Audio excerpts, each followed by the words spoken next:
बिस्मिल्लाहिर्रहमानिर्रहीम। अस्सलामु अलैकुम वरहमतुल्लाहि वबरकातुहू। नहमदुहु व नुसल्ली अला रसूलिहिल करीम। अम्मा बाद।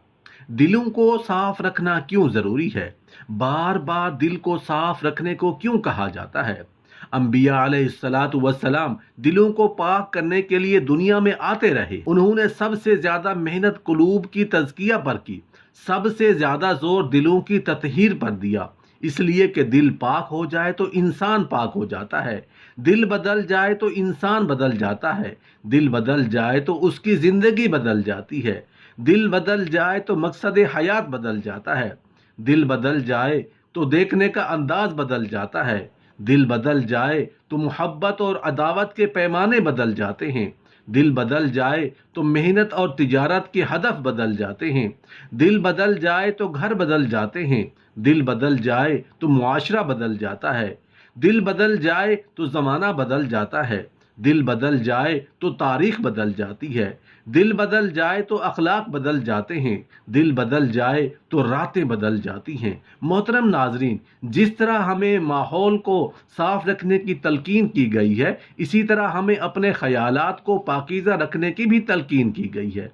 जब ख़यालात पाकीज़ा होंगे तो अच्छी सेहत होगी, जब ख़यालात गंदे होंगे, ख़यालात गलीज़ होंगे, ख़यालात के अंदर शहवात होंगी, ख़यालात के अंदर नफ़रत होगी, बुग़्ज़ होगा, हसद होगा, कीना होगा, तकब्बर होगा, सरकशी होगी, रिया होगी, बनावट होगी, ये सारी बीमारियां हैं जो हम अपने साथ लिए हुए हैं। और हम समझते हैं कि हम फलां से नफ़रत करते हैं, उसको क्या फ़र्क पड़ता है, नफ़रत तो तुम कर रहे हो, हसरत की जलन तुम्हें सहनी पड़ेगी, उसको तो नहीं सहनी पड़ेगी। बुग़्ज़ रखते हो, कीना रखते हो, नफ़रत रखते हो, अल्लाह के बंदो उसको क्या फ़र्क पड़ेगा जिससे तुम नफ़रत करते हो? वो सब कुछ तो तुम अपने अंदर रखे हुए हो। वो कीमियाई अमल जो होता है, जो सेहत पर मुज़र असरात पड़ते हैं, तबीयत में घुटन आती है, तबीयत में गुस्सा पैदा हो जाता है और हर वक्त चिड़चिड़ा मिजाज हो जाता है, हर वक्त एक बेचैनी में रहते हो, वो तो तुम रहते हो, वो तो नहीं रहता।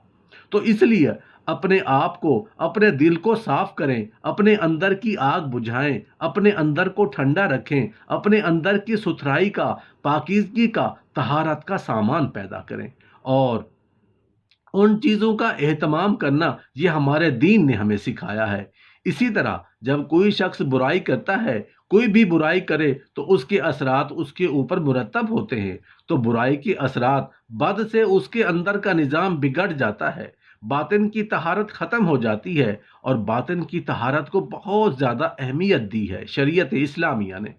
हसद का कचरा और नफ़रत का वो गंदा अगर तुम्हारे अंदर जमा हो जाए तो फिर अंदर से ताफुन उठेगा और ताफुन तुम्हारे दिमाग को छेड़ेगा और जिंदगी का चैन, जिंदगी का करार तुम्हारा उलट जाएगा और तुम समझोगे कि शायद फलां की वजह से ऐसा हुआ। हमने खुद नफरतें पाली, खुद अपने अंदर गंदगी और गिलाजत डाली। तो हमें कहा गया कि अपने आज़ा जो बदन के हैं उनके ज़ाहिर को भी साफ रखें और उनके बातनी गिलाजतों से भी पाक रखें, सुथरा रखें। इस तरह हमारे बातनी आज़ा हैं। मिसाल के तौर पर दिमाग है, दिमाग की बीमारी और दिमाग की गिलाजत है, उससे तकब्बुर पैदा होता है। ये खुमार इंसान को कि मैं बड़ा हूँ, ये इंसान को छोटा कर देता है, ये इंसान की ज़िंदगी का चैन छीन लेता है, ये तकवा को उजाड़ देता है, ये बातिन के पले छोड़ता कुछ नहीं कि मैं बड़ा हूँ। इस कायनात में सबसे बड़ा जुर्म हुआ ये है कि इबलीस ने कहा था कि मैं बेहतर हूँ।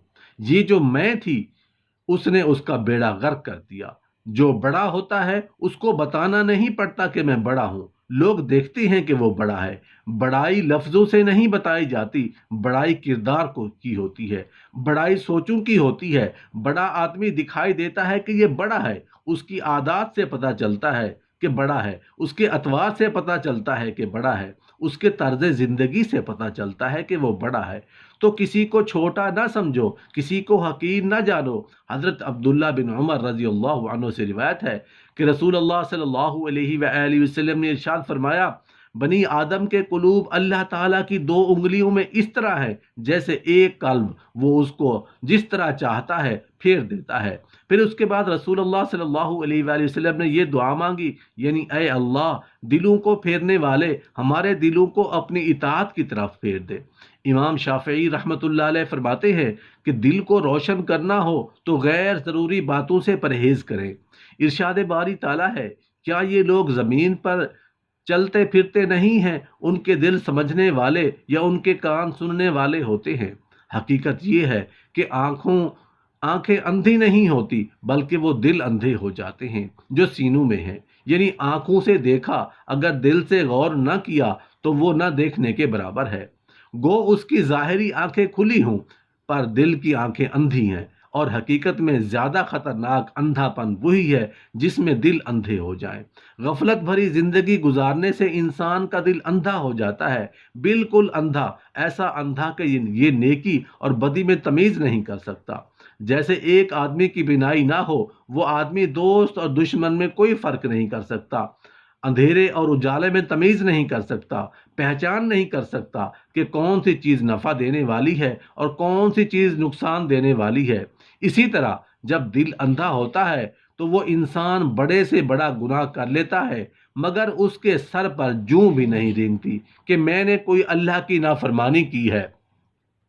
اس کو نیک آدمی کی صحبت اچھی نہیں لگتی، برے آدمیوں کی صحبت اسے اچھی لگتی ہے۔ اب اسے دوست اور دشمن کی تمیز نہیں رہی، اب اسے نیکی اور بدی کی تمیز نہیں رہی، اب اسے اندھیرے اور اجالے کا فرق معلوم نہیں ہوا، کیونکہ دل اندھا ہو چکا ہے۔ ارشاد باری تعالیٰ ہے، اور جو اس دنیا میں اندھا رہا وہ آخرت میں بھی اندھا رہے گا۔ کیا مطلب ہے اس کا؟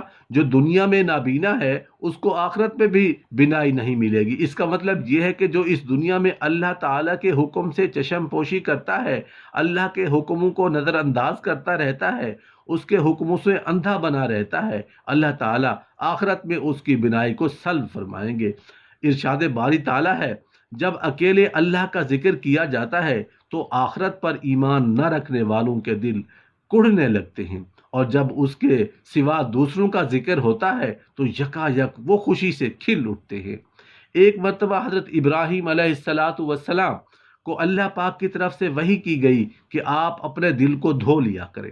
آپ علیہ السلام کہنے لگے، اے باری تعالیٰ، پانی تو وہاں پہنچ نہیں سکتا، میں اپنے دل کو کیسے دھوؤں؟ تو اللہ پاک نے ارشاد فرمایا، یہ دل پانی سے نہیں، یہ میرے سامنے رونے سے دھلا کرتا ہے۔ یعنی اگر آپ میرے حضور عاجزی اور زاری کریں گے تو ان آنکھوں سے آنسوں کے گرنے سے آپ کے دل کو صاف کر دیا جائے گا، اس دل کو دھو دیا جائے گا۔ اپنے دل کو آئینہ کی طرح صاف کر لیجئے، یعنی شبہات و شہوات سے پاک کر لیجئے، تو اسی دل میں دوست کا جمال آئینہ کی طرح دیکھ لیں گے۔ اس کی ایک ایسی مثال ہو جائے گی کہ محبوب با جمال تو میرے دل میں ہوتا ہے اور تو اس محبوب کی انگلی کی گرفت میں ہوگا، جیسے آئینہ تو آپ کے ہاتھ میں ہو اور آپ آئینہ کے اندر ہوں۔ انسان جب توبہ طائب ہوتا ہے تو دل کی سیاہی دور ہو جاتی ہے، دل کی ظلمت دور ہو جاتی ہے، دل کی سختی دور ہو جاتی ہے، اور جب انسان اللہ پاک کے سامنے سر بسجود ہو کر اپنے گناہوں سے سچی پکی توبہ کرتا ہے، اللہ تعالیٰ دل کو دھو دیتے ہیں۔ انسان کا دل زمین کے مانند ہے، انسان اگر زمین پر بہت عرصہ کاشت نہ کرے، محنت نہ کرے تو وہ بنجر ہو جاتی ہے اور زمین پیداوار چھوڑ دیتی ہے، اس لیے کہ اس پر محنت نہیں ہوئی، وہ زمین سخت ہو جاتی ہے۔ اسی طرح فرمایا، انسان جب اس دل پر محنت کرنا چھوڑ دیتا ہے تو رفتہ رفتہ یہ دل سخت ہو جاتا ہے۔